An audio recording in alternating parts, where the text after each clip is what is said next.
حضرت عمر رضی اللہ تعالیٰ عنہ کے بارے میں آتا ہے کہ شیطان آپ کو دیکھ کر راستہ بدل لیا کرتا تھا۔ حضرت عمر رضی اللہ تعالیٰ عنہ جو آدھی دنیا پر جن کی حکومت تھی، آدھی دنیا پر جن کا رعب اور دبدبہ قائم تھا، لیکن انہی کا حال کیا ہے آقا کی تربیت سے؟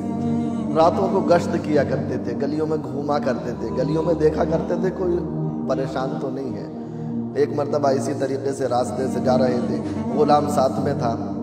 جب آپ بستی سے باہر نکلے، کنارے پر ایک گھر میں دیکھا کہ گھر سے کچھ بچوں کے رونے کی آواز آ رہی ہے اور گھر میں کچھ آگ جل رہی ہے۔ حضرت عمر رضی اللہ تعالیٰ عنہ نے غلام سے کہا کہ ذرا دیکھو کیا بات ہے۔ غلام نے دیکھا کہ آگ جل رہی ہے اور بچے بیٹھے رو رہے ہیں، ماں جو ہے کچھ برتن میں بنا رہی ہے۔ حضرت عمر رضی اللہ تعالیٰ عنہ آگے گزر گئے، پھر لوٹ کر آئے، آ کے دیکھا پھر بچے رو رہے تھے اور بڑھیا جو ہے وہی عمل کر رہی تھی۔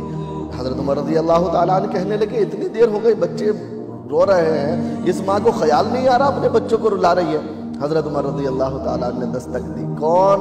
کہا میں ایک اللہ کا بندہ ہوں، یہ بچے کیوں رو رہے ہیں تمہارے؟ کہنے لگی کہ معاملہ یہ ہے کہ میرے پاس کئی دن سے کھانے کے لیے کچھ نہیں ہے، میرے بچے بھوک کی وجہ سے بل بلا رہے ہیں، میرے بچے بھوک کی وجہ سے بے چین ہیں، یہ کھانے کے لیے مانگ رہے ہیں۔ میں اس برتن میں کچھ پانی ڈال کر اور کچھ پتھر رکھ کر ابال رہی ہوں تاکہ یہ میرے بچے دیکھتے رہیں کہ کچھ بن رہا ہے، اسی آس میں کچھ دیر ان کو سکون مل جائے اور یہ کسی وجہ سے سو جائے تاکہ ان کو کچھ آرام مل جائے۔ خلیفہ وقت، بادشاہ وقت تڑپ اٹھے، بے چین ہو گئے، کہنے لگے اماں یہ حال ہے؟ کہنے لگی جی۔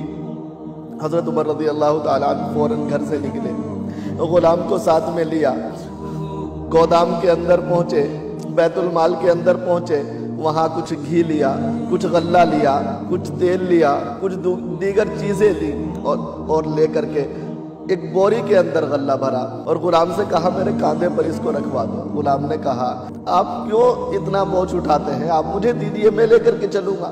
کہنے لگے نہیں، کل قیامت کے دن جب اللہ تعالیٰ کے یہاں سوال ہوگا تو تو میرا بوجھ اٹھائے گا، لہذا میرے ہی کاندھے پر رکھ کر لے کر جاؤں گا۔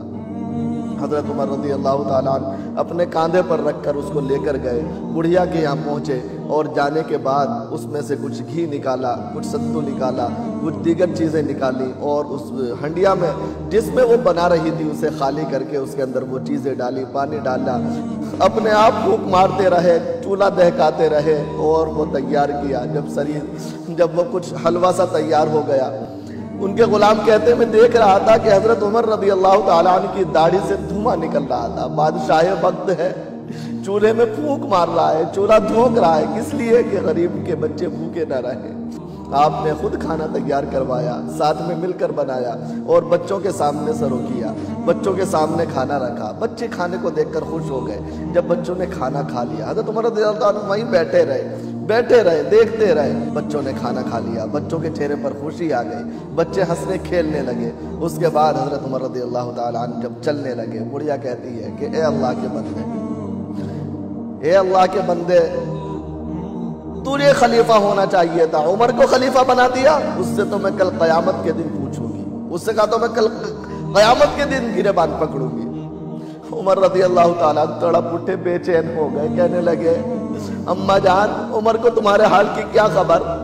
عمر کو کل قیامت کے دن تم پکڑو گی، عمر کو تمہارے حال کی کیا خبر؟ کہنے لگی اگر اسے خبر نہیں ہے تو پھر ہمارا خلیفہ کیوں بنا؟ جب خلیفہ بنا ہے تو ہماری خبر کیوں نہیں رکھتا؟ حضرت عمر رضی اللہ تعالیٰ تڑپ گئے، بے چین ہو گئے، کہنے لگے اماں جان عمر کا اس پہ قصور نہیں ہے۔ اس کے بعد حضرت عمر رضی اللہ تعالیٰ عنہ وہاں سے نکلے، جب باہر نکلے تو غلام نے پوچھا کہ آقا آپ وہاں بیٹھ کیوں گئے تھے؟ کھانا بنا دیا تھا، بچوں کو دے دیا تھا، پھر آپ کیوں ٹھہرے؟ کہنے لگے میرا دل چاہتا تھا کہ جن بچوں کو میں نے روتے ہوئے دیکھا تھا ان بچوں کو میں ہنستا ہوا بھی دیکھوں، ان بچوں کے چہرے پر ذرا سی مسکراہٹ دیکھوں، اس لیے میں وہاں ذرا دیر ٹھہر گیا تھا تاکہ ان بچوں کی خوشی کو دیکھ سکوں۔